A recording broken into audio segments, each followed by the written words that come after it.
His Divine Grace, A.C. Bhaktivedanta Swami Srila Prabhupada, the Savior of the whole universe, through his literature, through his books, through his personal example, and most importantly for us, the example of one of his amazing exemplary disciples, totally and completely transformed our lives. And so today here we are sharing the story of one amazing transformation. What you see in front of you, this golden, effulgent, beautiful young lady, did not always look like this. She comes from a very troubled, difficult background, and I want the audience, you, to really understand the potency and power of transcendental knowledge applied properly through watching the practical example of someone who has realized it and who practices it in their own life. So tell us a little bit about your background. Where did you come from? Who are you? How did you get here? My name is Alexis, and I was born into a family who had a mixed feeling on spirituality. My father had been in touch with the Hare Krishna devotees back in the 70s, and although he did not take initiation or actually formalizing his commitment to following the steps in Krishna Consciousness, he brought a little bit with him through his life. So when I was born, I knew something about Krishna, about Krishna consciousness. The way my father explained it to me growing up was that there's God and there's the Son of God. And the Son of God is Jesus Christ. And he came here to preach the teachings of God consciousness. And I didn't have association with any godly people. We didn't go to church. We didn't go to a temple. But I had Srila Prabhupada's book, the Bhagavad Gita as it is, in the home. I got my first pair of meditation beads, japa beads, when I was 10 years old.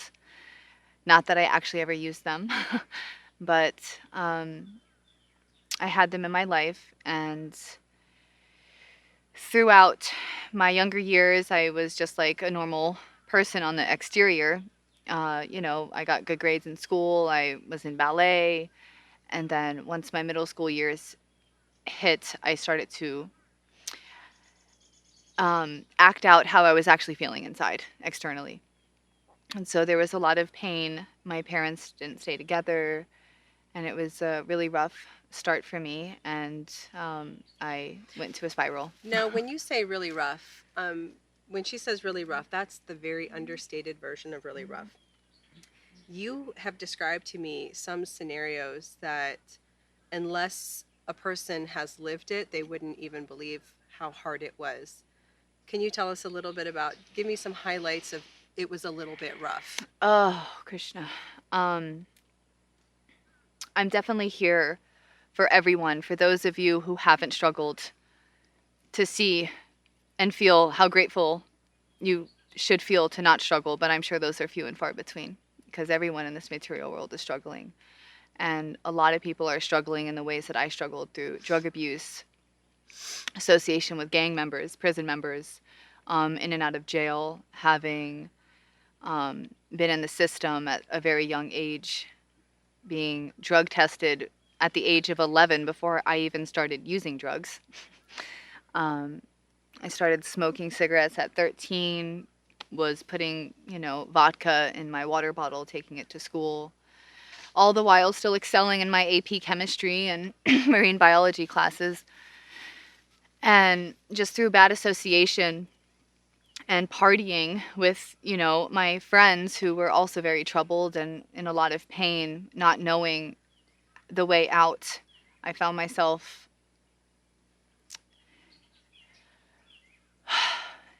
addicted to shooting up intravenous opioids at the age of 16. I got addicted to shooting up heroin at 17. I was saved twice in 1 month with a gun to my face. My friend, however, wasn't so lucky.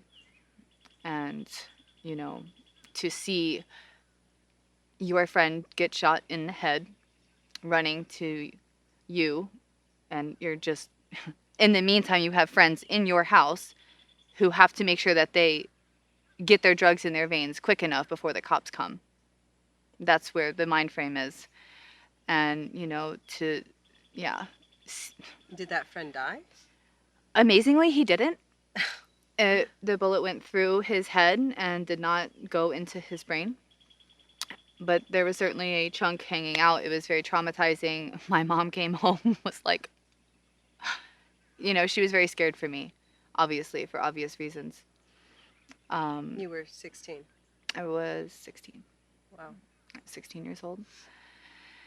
Yeah, I had to drop out of school because in the morning you'd wake up to try to get ready for school, but if you haven't experienced withdrawals from opioids, it's very similar to the flu. Mm-hmm. Every single day. Wow. Waking up with teary eyes, hot, cold sweats, diarrhea, vomiting, and unless you get that substance, I mean, that's all you can think about because you feel horrible. And the detox process was really rough. I tried it many times. It was years and years of struggle trying to get off of the drugs. At the age of 16, I made a prayer. I knew I needed to change my life. And I had a very deep relationship with Jesus Christ. I had a best friend growing up whose family were very Christian, and they would take me to church with them. And I remember feeling the presence of God in those pews through their worship, which is you sing songs about the glories of Jesus and the glories of God. And as you're singing, everyone's standing up. My hair would stand on end, and I would feel his presence. And I wanted that more and more, because that feeling of closeness was everything I was actually ever searching for in getting high. But it's not so normal in this age to just always sing the glories of God everywhere you go. I certainly didn't know anyone like that except on Sunday mornings.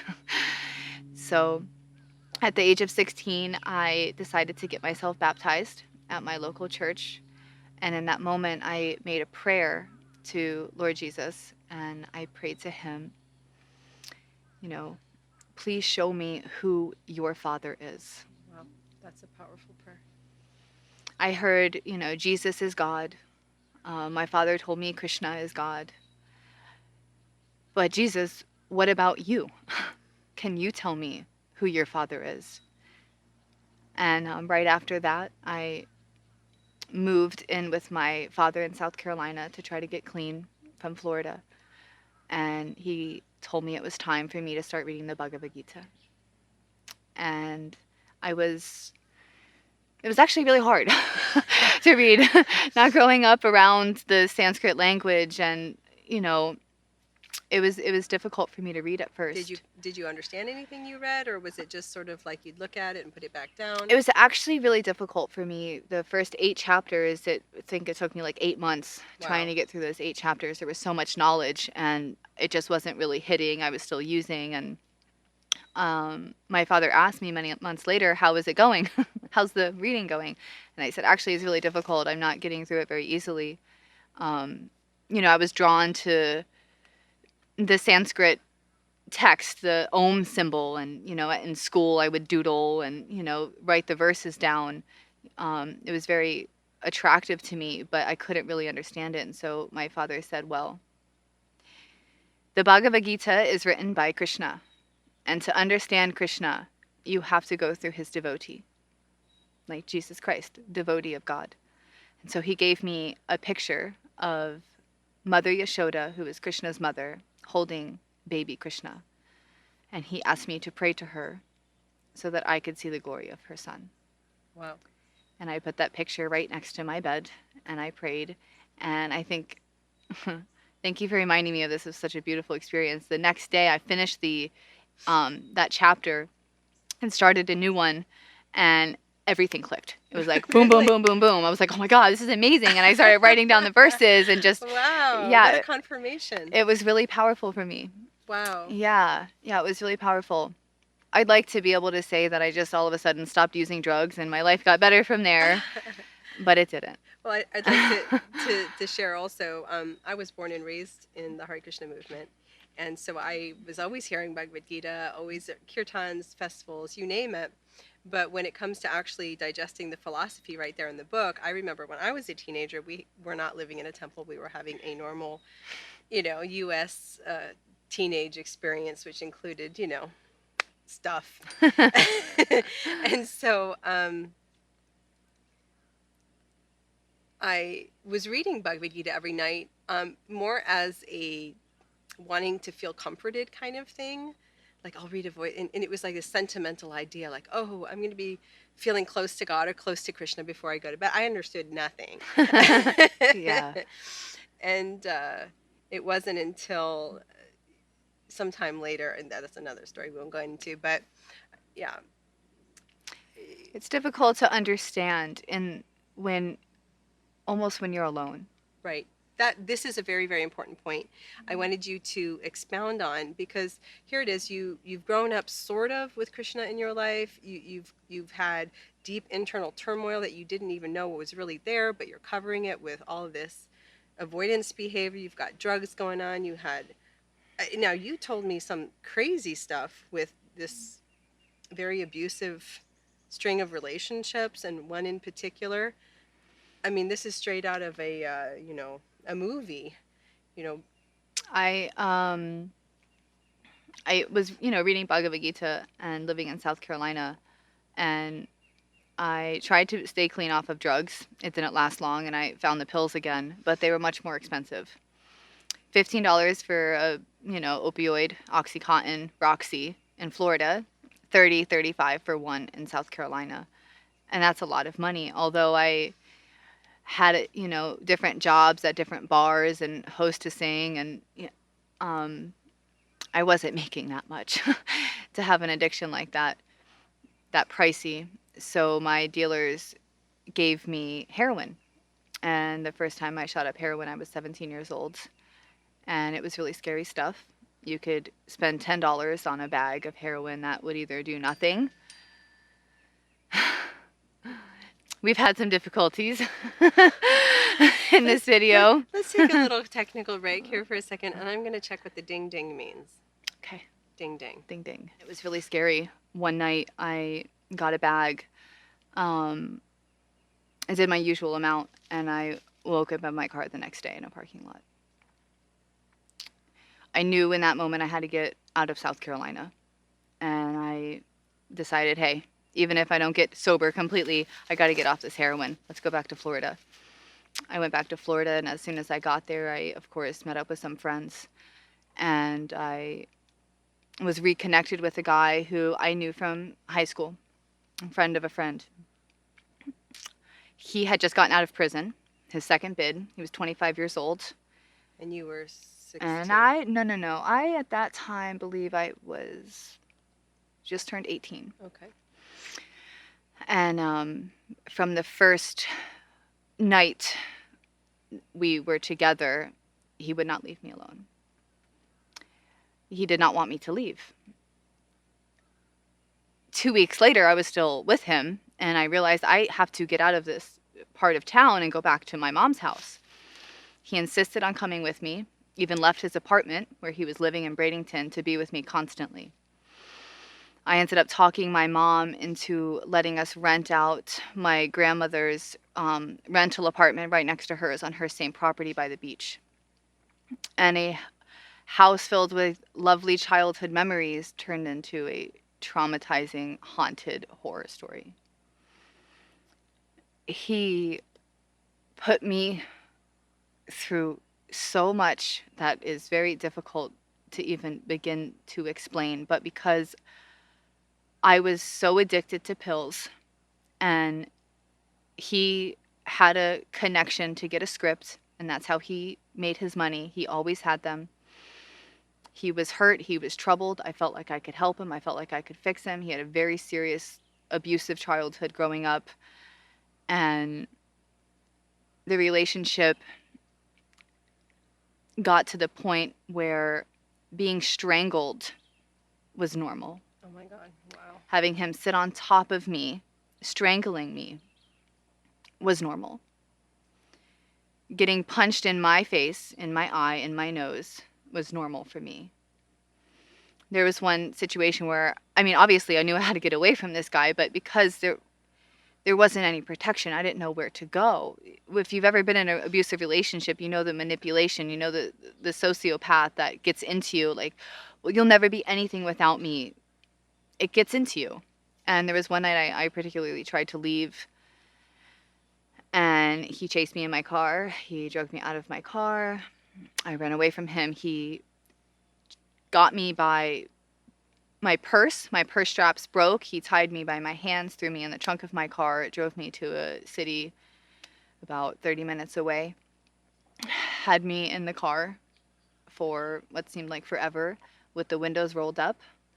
Our breath got so heavy that I could no longer see the clock. It got so humid in there.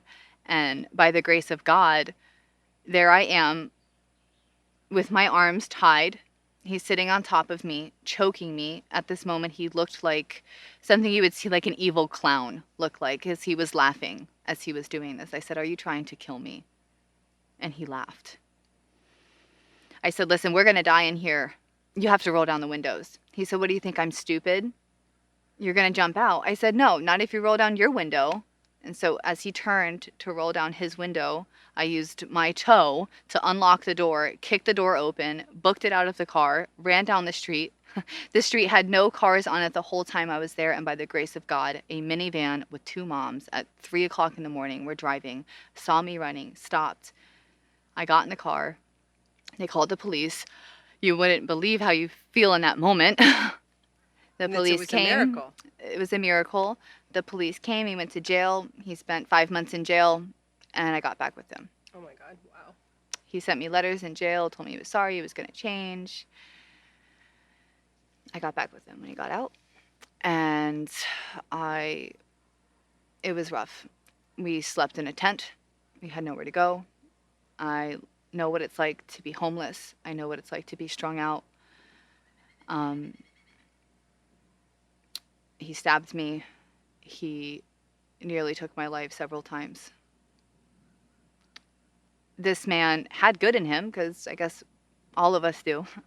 We have God deep inside. And it got to a point where I had been arrested. The arrest story was insane. He had thrown me into a puddle, smashed my head next to the window. He ended up going to jail for that incident on Valentine's Day. And right after he got arrested, I ended up getting arrested. I was caught with a few friends in my car who had crack cocaine on them. The gentleman who was in my backseat, I was driving around. See, it was uncommon for an addict to have a functioning license in a car, but I did. So I could make money that way, giving people rides. And the man in the back seat, who I didn't really know that well, had a prosthetic leg. So when we got pulled over, he put the crack in his leg. And headline stories were pretty awful. And my name was dragged through the dirt pretty bad. Oh, it was so bad. How to even go into a story like that. Oh, Krishna.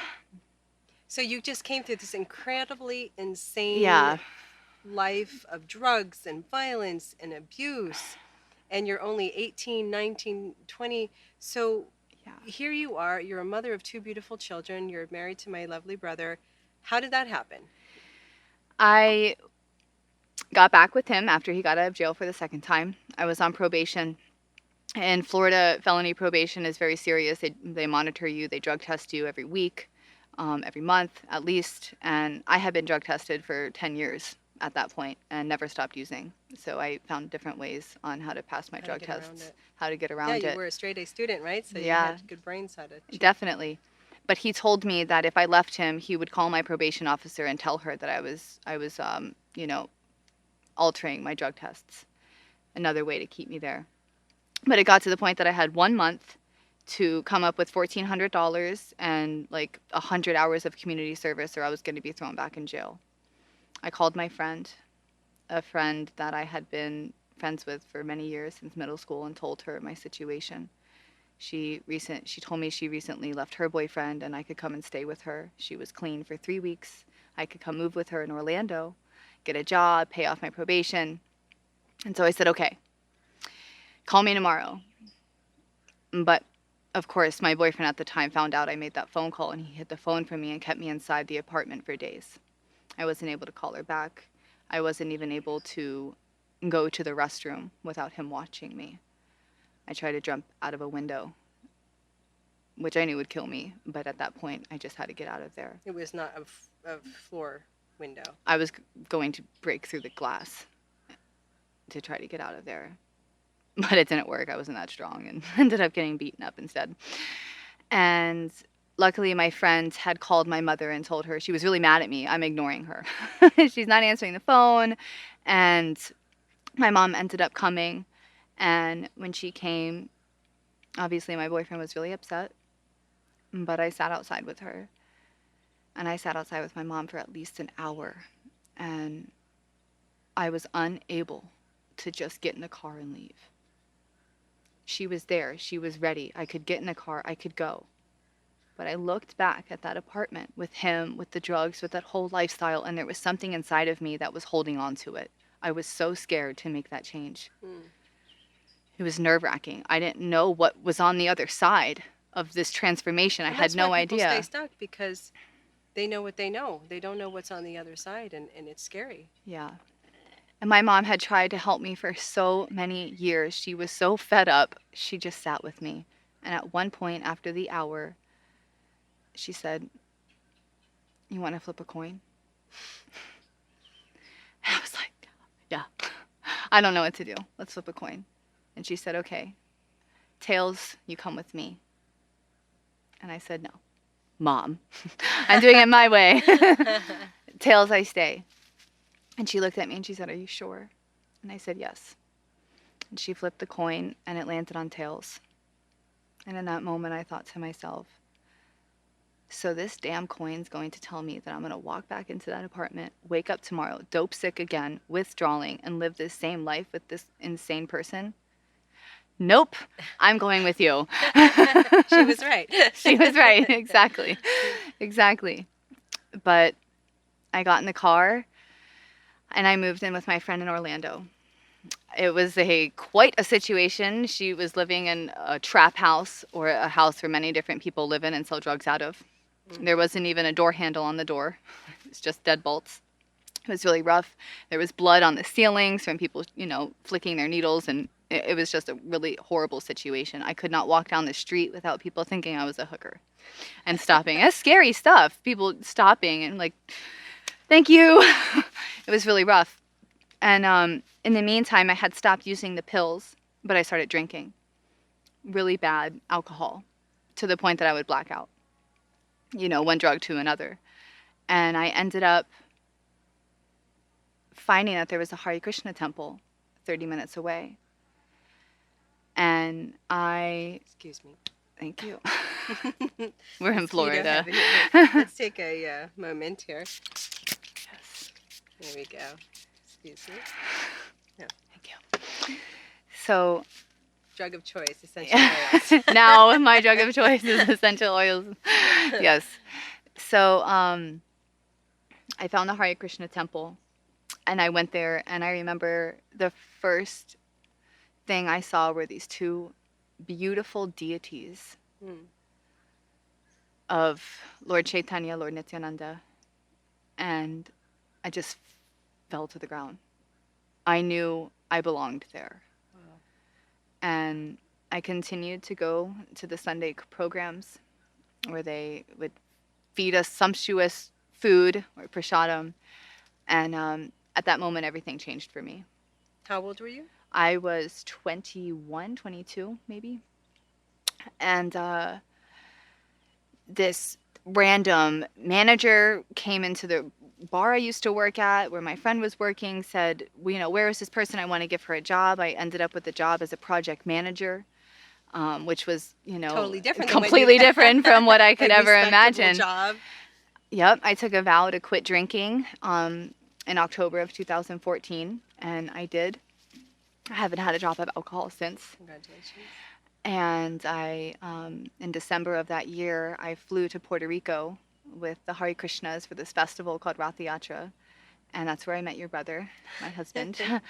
And I was rough and gruff. And even though I was trying my best, I was reading Srila Prabhupada's books, I was going to the programs, I could not stop smoking, and I could not stop using pills. I went back on the pain pills, shooting up, smoking. We met each other. Every other word out of my mouth was a profanity. I was running in the woods, trying to hide from the devotees, me smoking. It was Oh, like, no. and there was this effulgent, tall, young, beautiful man. And from that moment, I just knew he was my husband. And it was actually very nerve-wracking for me because he was such a gentleman. He Something you hadn't experienced. had never much of. experienced. He didn't really cuss. He obviously had never smoked or drank or used drugs. And I was like, who is this guy? Why are you so nice to me? Like, pick a fight with me. I think you made up for lost time. Yeah. So those first few months were interesting. He was in India, and he ended up coming back, and we knew we were going to get married. There wasn't even really need for a proposal, although he did do a formal one. It was just from that moment we knew. So here I want to highlight transformation. You've come from a really rough background, super rough. You've described some of these stories. You had Krishna sort of in your childhood. You tried to read Bhagavad Gita. You started to understand some, got back into drugs. Somehow or other, a miracle happened for you. You're at the Hare Krishna temple. You go to a festival. You're having an awakening.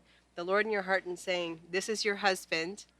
All right? All of these things are in place, but you're still struggling with addiction. You don't know how to get out of it, although your heart is saying, go this way, but you're stuck. Right? So here we come to the point of transformation. What is it that actually allows you to cross the bridge from addictive behavior that so many people have a very difficult time, even very spiritual people? They're stuck on substances, so many of them. And how is it that you were actually able to make that transition? Well, my lovely sister-in-law, after about a year of still struggling with my addiction, our wedding was set. He knew I was still using pills. Somehow he still had faith in me. He had looked me up online when we first met. He saw my mugshots, he saw my record, and it was super embarrassing for me, but he believed in me. And through the prayers of him and you, knowing that I needed something that was going to change this paradigm of just trying to read books by myself, doing, chanting, meditating, doing all of these things, it was not working for me. What I needed was a group of people to grab my hand and help me out. And that's pretty damn rare to find. Yeah, almost impossible. Almost impossible. But I found it here with you. Actually, I'm going to have to let the audience in on a little secret. So, she didn't think I was going to make it. I gave her 50-50. I really did. We were a little worried. She's so beautiful, right? And I met her and I thought, oh, what a lovely young lady. But we're like, are you really sure? Because, it could kind of go either way here for you, and we don't want to see you in trouble. But I had transformational experiences through the undescribable help that I received from one of Srila Prabhupada's beautiful disciples, Kamar Prabhu. And I knew that you could go from hell to transcendence. It was possible. Now, I hadn't done it with addiction. I haven't struggled with addiction. My struggles are with other things. But so when I expressed, I don't know if she's going to be able to come out of this. There's so many people addicted to drugs that just never make it out.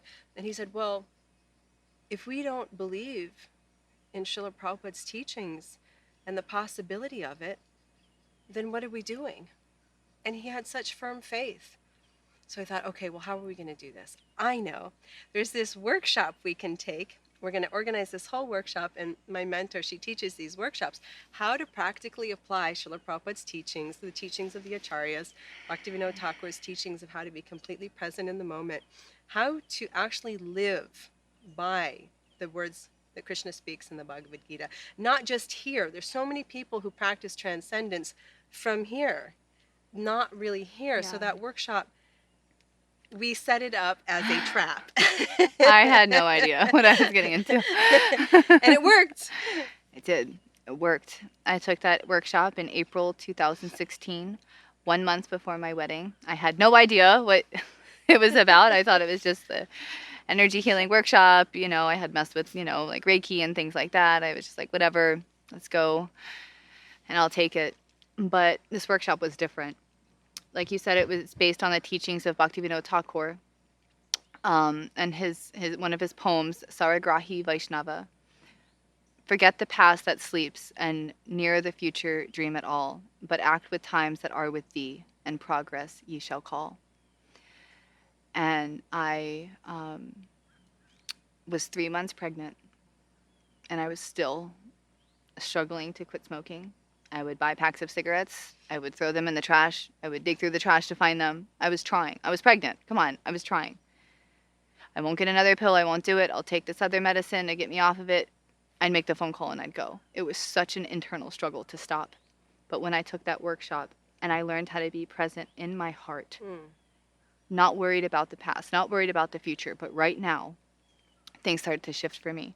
I remember our teacher said to me in the workshop, she said, "Now, Alexis, you'll begin to most likely experience some flu-like symptoms." I don't think she had any idea I was actually on drugs. I'm like, yeah, every day. But what she meant at that time was this was going to be the last time. And that was in April. We came back and something shifted. May 6th was the last day that I used. And May 23rd, our wedding was May 15th. I was 4 months pregnant. And May 23rd, I was still smoking. Drugs were one thing to quit using, but smoking since I was, 13, I was 23 at the time, 10 years. It's something I did every single day when I was on the phone, when I woke up, after I ate, when you get in the car, when you're out in public, like you smoke all the time. Drugs you do behind closed doors. And I was able to see the different patterns, the different conversations that were going on inside. This is a really important point here.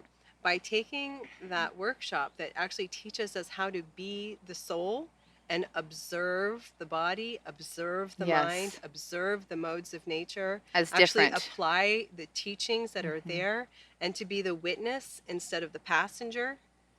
Huge difference. Yeah. Yes. I was able to see these inner conversations as, oh, that's a conversation. Not, this is me and I'm feeling, and this is me. No. I'm something else. Let's go deeper. Who am I? What am I feeling right now? What is this conversation coming up? Where is that rooted in? And it was a deep transformational work. And an example, we were getting ready to move. I was still smoking. It was a month after I took the workshop. And I was cleaning the bathroom. And I had it in my head that I was going to go outside and I was going to smoke when I was finished. And my husband, I was like 10 days clean, something like that. And my brand new husband at the time, he's super amazing, funny, and effulgent, starts playing some like 60s jazz music. And as I'm walking outside, he swings me up, starts dancing with me to this amazing, sweet, innocent song. And I thought to myself, what are you doing? You're in my way. I was going outside to smoke. Like, get out of my way. But because I took that workshop to be present in the moment, I was like, wait a minute. Here is the love of my life, my newlywed husband wanting to be present with me and dance with me, and all I can think of is going outside to smoke a damn cigarette. Let's try this. Let's just be here right now. And I was present, and I looked in his eyes, and we danced.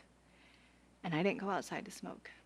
And that moment was a transformational moment. It was a miracle that you built on. I spent years with nicotine patches, gum, everything else to try to quit. Wow. But until I was able to just be here and not worry about the past, not worry about the future, but really just be in my heart, I never smoked another cigarette. And it was hard. I wrote down, okay, it's been 4 hours. It's been this. And how do you, and then it was a day and 2 days and then a month. And then we moved here. And we moved closer to you. We were in Orlando at that time. And I had my baby. I became a mother. I live right next to you. And we do weekly kirtans. We do Sangha. Sangha means association of like-minded people who are trying to become saintly by following the instructions of the previous masters. So But that's what really shifted for me, was having that association. And not just the association, but the protection. The protection of a real man, a real husband, a man of God, and a teacher that could show me how to remember who I am. Because in all those years I struggled, I never had anybody say, hey, remember who you are. You're not these patterns. You're not an addict. You're not, a smoker. You're not this. You are the soul beyond all of these covering layers. And once I was able to distinguish myself from those layers, my life transformed. I was added on the team here at Purely Prabhupada, which was like the most responsible role I could ever imagine having, from coming from such a past. And when people see me, they have no idea of my backstory. But when I see people who are struggling, I know what they're going through. And I just am sharing this today for maybe just one person who can hear this, who just decided that they're ready for a change, to reach out to us, to please email us at Purely Prabhupada. We'll put the website up for you. We'll put our contacts. To please reach out to us. It is doable. You can change. I've changed. And my life is beautiful. I have people who remember me from my old life, and I get messages from them reminding me, I can't believe you're still alive. you have had so many people. I've heard this one died, that one died, this one's about to die, that one had an overdose. It's a miracle that you've come this far. It is, and because I have this gratefulness in my heart, and I want to share it, and I want everyone to know that you can get out. I've gotten out, and it's not going to be in your room alone. It's going to be reaching out to those who have knowledge of the process. I remember in middle school having a counseling session, and the counselor is asking me like, why I'm using drugs and why am I doing this, and I just said, have you ever gotten high? Have you ever done this? And she's like, well, I have my master's degree from this university. I'm like, listen, lady, you have no idea what I'm going through. Just, I'm not talking to you. Of course, in my rebellious state, but that's the truth. When you meet somebody that has been through the ringer, and you're in the ringer, you're like, yes. And when people see me now, they may see just like this blonde, Barbie, but I have scars all over my body, scars of track marks. I know what it's like. I wasn't always this effulgent. It's amazing I still have all my teeth. But I'm here, and it's really the teachings that Srila Prabhupada came to give all of us, applied practically, not whimsically up here. There are so many devotees that I know that are struggling with addiction. So many. They're chanting Hare Krishna. They're using their meditation beads. But there's still pain inside. Still. And when there is that pain and you don't know, you don't even know what it is. You can't even distinguish it, but you don't want to feel it. Of course you're going to go to painkillers. Of course you're going to go to something that helps you not feel it. But in that workshop that I took with now our teacher, but your teacher, my husband's teacher, I was able to identify, yes, there is pain, and it's okay to have pain. You have to feel it to heal it.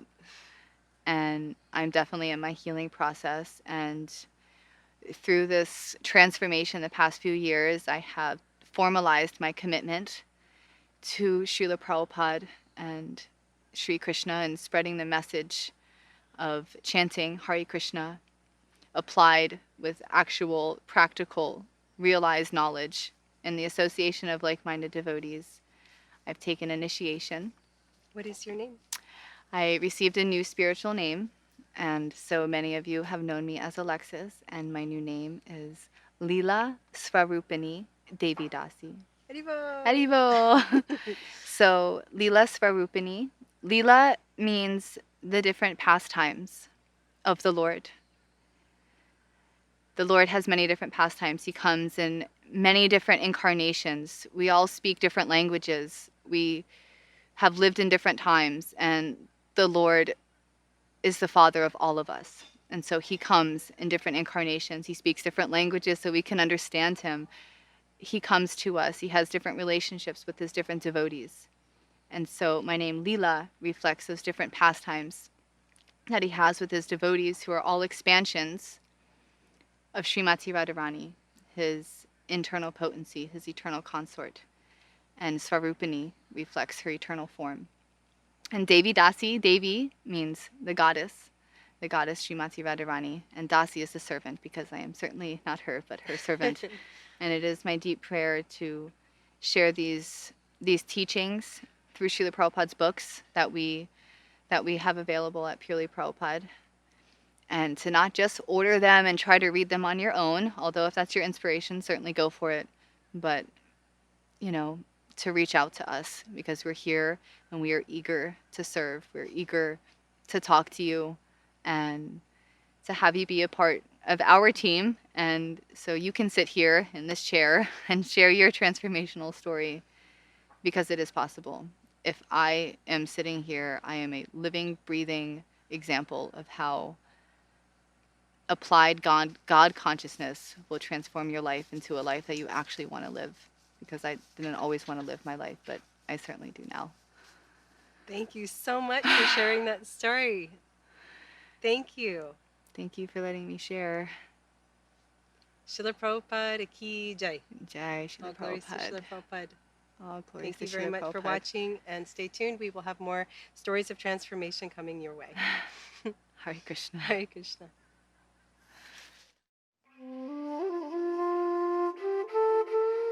If you are interested in the subject matter of this video and would like to learn more, please visit purelyprabhupada.com. Ancient truths for the upliftment of the modern world.